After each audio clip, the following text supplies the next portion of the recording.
Hello नमस्ते everyone. I am dietitian Supriya Mishra. Hope आप सब बहुत ही अच्छे होंगे और अच्छे से आप लोग समझ रहे होंगे न्यूट्रिशन के बारे में, न्यूट्रिएंट्स। देन लास्ट वीडियो में मैंने बताया था चाइल्ड न्यूट्रिशन, उसमें था कि ब्रेस्ट फीडिंग क्यों ज़रूरी है, हमें क्यों ब्रेस्ट फीड करवाना चाहिए, कब स्टार्ट कराना चाहिए, देन हमको सॉलिड फूड कब इंट्रोड्यूस करवाना चाहिए।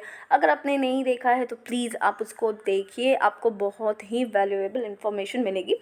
आज जो है हम स्टार्ट करेंगे कि बेसल मेटाबॉलिक रेट, जिसको कि हम बीएमआर कहते हैं, और बॉडी मास इंडेक्स क्या होता है, बॉडी मास इंडेक्स जिसको कि हम बीएमआई कहते हैं। तो चलिए हम स्टार्ट करते हैं। बेसल मेटाबॉलिक रेट जो होता है, जिसको हम शॉर्ट फॉर्म में बीएमआर कहते हैं, तो ये चीज़ क्या होती है।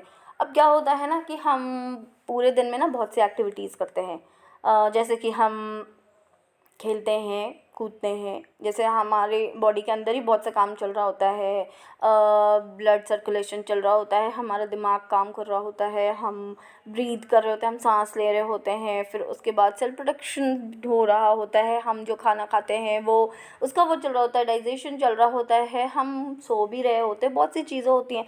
तो क्या होता है, इन एक्टिविटीज़ को करने के लिए हमारे शरीर को जो कैलोरीज़ जो हम लेते हैं ना, वो उन कैलोरीज़ को वो बर्न करता है। हर इंडिविजुअल का जो कैलोरी कंजम्पशंस होता है ना, वो अलग अलग होता है, ठीक है। तो ये जो कैलोरी अगला कंजम्पशन करता है, जो अगला कंज्यूम करता है ना, तो जिस रेट से वो कंज्यूम करता है उसको हम क्या कहते हैं, बेसल मेटाबॉलिक रेट, जिसको कि हम बीएमआर कहते हैं, ठीक है। अब क्या होता है, अब बीएमआर बता तो दिया मैंने बीएमआर किसे कहते हैं। अब ये क्या होता है, ये न्यूमेरिक वैल्यू होता है। तो हर किसी भी न्यूमेरिक वैल्यू का कैलकुलेशन करने के लिए एक फार्मूला होता है, ठीक है। तो बीएमआर का भी एक फार्मूला होता है जो कि वुमेन के लिए अलग होता है और मेन के लिए अलग होता है, ठीक है। एक सबसे पॉपुलर वे है बीएमआर को एस्टिमेट करने के लिए, एक फार्मूला है हैरिस बेनेडिक्ट फार्मूला, जिसमें कि हम इंडिविजुअल का वेट, हाइट, एज और जेंडर हम इंक्लूड करते हैं। अब चलिए, अब अगर हमें वुमेन, महिलाओं का अगर हमको बीएमआर पता करना हो तो हम कैसे पता करेंगे। इसका फॉर्मूला ये होता है 655 plus 9.6 into weight in KG.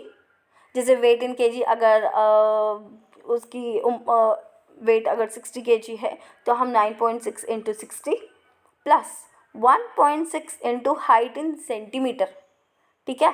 अगर अगला 150 सेंटीमीटर का हो या जितने भी सेंटीमीटर का जो भी है, वो हम 1.8 से मल्टीप्लाई करेंगे, minus 4.7 into age in years. अगर वो 50 साल की है तो हम उसको 4.7 से मल्टीप्लाई करेंगे, और इसको कैलकुलेट करने के बाद जो भी हमारा रिजल्ट आएगा वो होगा बीएमआर। किसका बीएमआर होगा, वुमेन का, महिला का होगा। अब मेन का अलग फार्मूला होता है, ओके।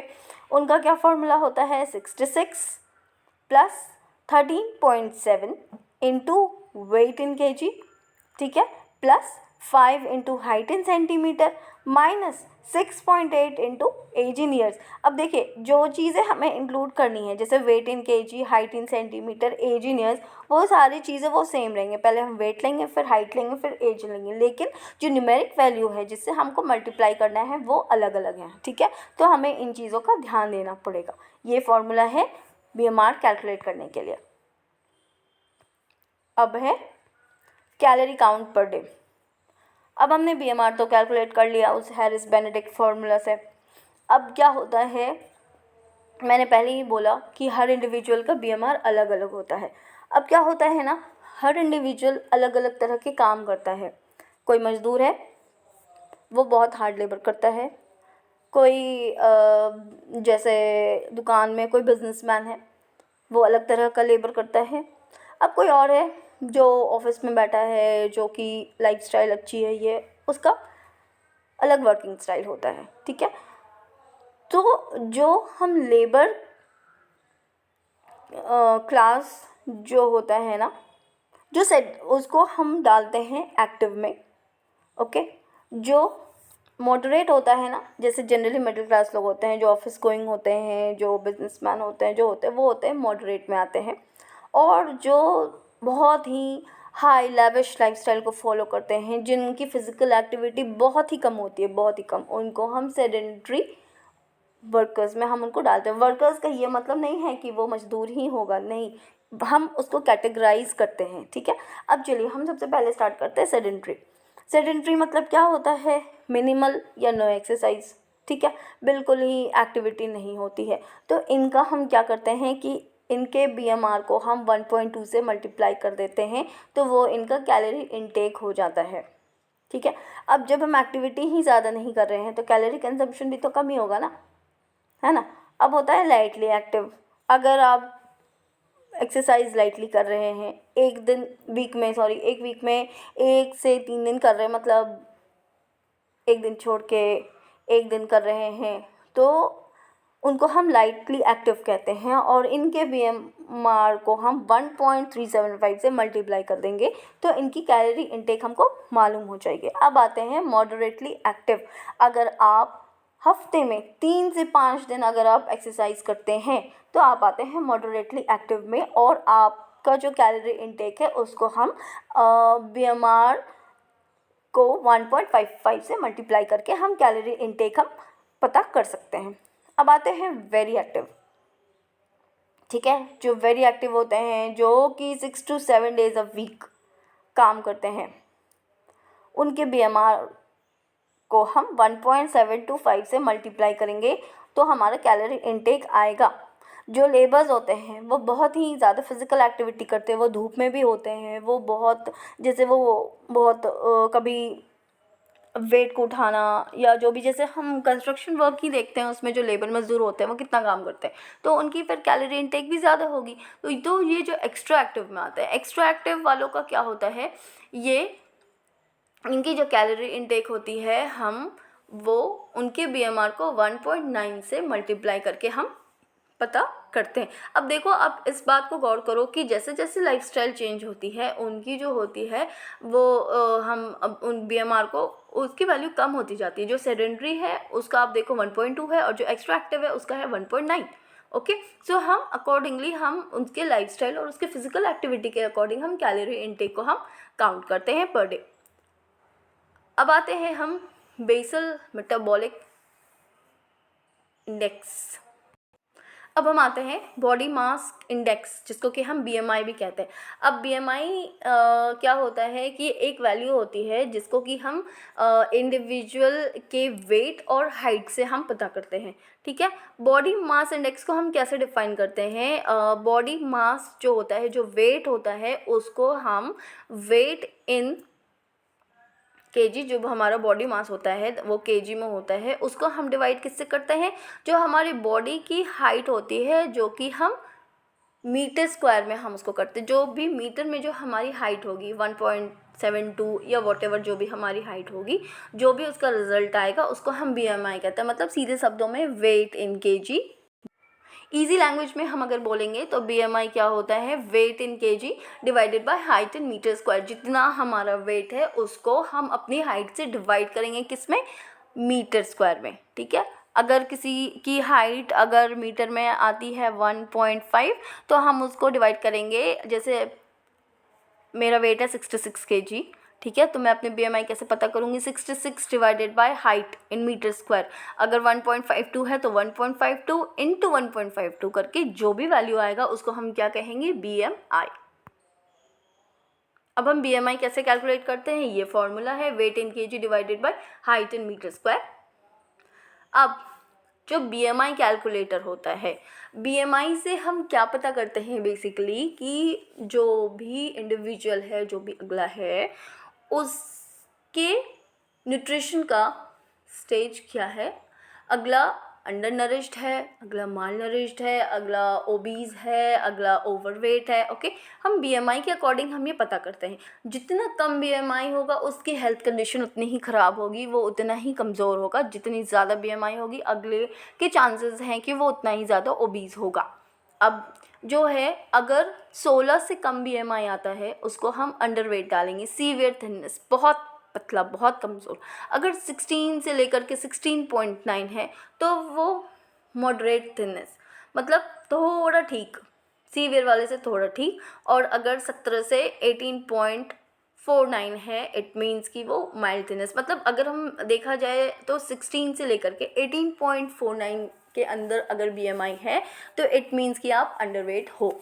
उसके बाद नॉर्मल रेंज जो है वो 18.5 से लेकर 24.9 है। अगर इस बीच है आपका 18.5 से लेकर 24.9 तक, तो आप नॉर्मल वेट में आते हो। आप ना ही अंडरवेट हो, आप ना ही ओवरवेट हो।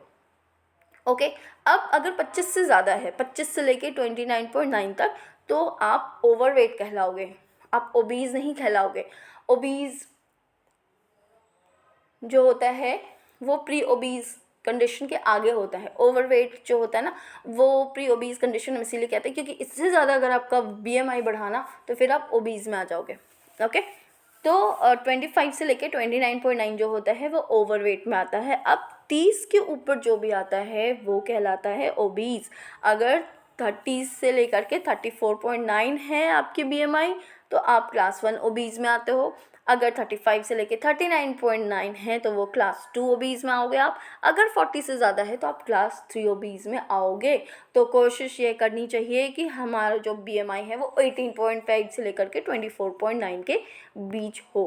ओके, नाउ किड्स, ये तो हमने पहले ये देखा कि जो एडल्ट होते हैं उनकी BMI कैलकुलेशन। अब हम ये देखेंगे कि किड्स और यूथ, मतलब 2 साल से लेकर के 20 साल तक के बच्चों के हम BMI कैसे कैलकुलेट करते हैं। जनरली क्या होता है, बच्चों और यूथ के लिए जो होता है वो BMI डिफरेंट होता है। ठीक है, ये ऐसे ही कैलकुलेट होता है जैसे एडल्ट के लिए, लेकिन हम बच्चों में क्या करते हैं ना, हम परसेंटाइल के थ्रू हम उसको कैलकुलेट करते हैं। ठीक है, जैसे कि अगर हम नॉर्मली जैसे कहते हैं ना कि अगर किसी बच्चे का रिज़ल्ट आता है, जैसे JEE का आप कर लो, 95 परसेंटाइल आए, 96 परसेंटाइल आई, 95 परसेंटाइल आया, मतलब क्या वो बच्चा 95% बच्चों से, टोटल के 95% बच्चों से वो बच्चा ऊपर है। ठीक है, तो उसी तरह से जब हम बच्चों की BMI कैलकुलेट करते हैं, अगर ये है कि 90, अगर जो BMI जो भी आता है तो अगर 95 आता है तो इसका मतलब ये होता है कि वो बच्चा 95 परसेंटाइल बच्चों से उसका वो BMI है। ठीक है, उसी तरह से अगर 5 परसेंटाइल अगर आता है BMI छोटे बच्चों का, इट मीन्स कि वो अंडरवेट है। और अगर 95 परसेंटाइल अगर आता है BMI बच्चों का तो इट मीन्स कि वो ओबीज़ है। ठीक है, और अगर 85 से 95 परसेंटाइल के बीच आता है तो इट मीन्स वो बच्चा ओवरवेट है। ओके, यानी हम ये देखेंगे कि 5 से 85 परसेंटाइल के बीच के जो बच्चे होते हैं वो नॉर्मल होते हैं, अदरवाइज 5 परसेंटाइल के नीचे वो होते हैं underweight, and then 85 to 95 percentile के बीच वाले होते हैं ओवरवेट, और अबव 95 परसेंटाइल के जो बच्चे होते हैं they are considered to be obese. So this was from my side regarding BMR and BMI of the children. I hope आपको ये अच्छे से समझ में आया होगा कॉन्सेप्ट कि BMR किसको कहते हैं, BMI किसे कहते हैं।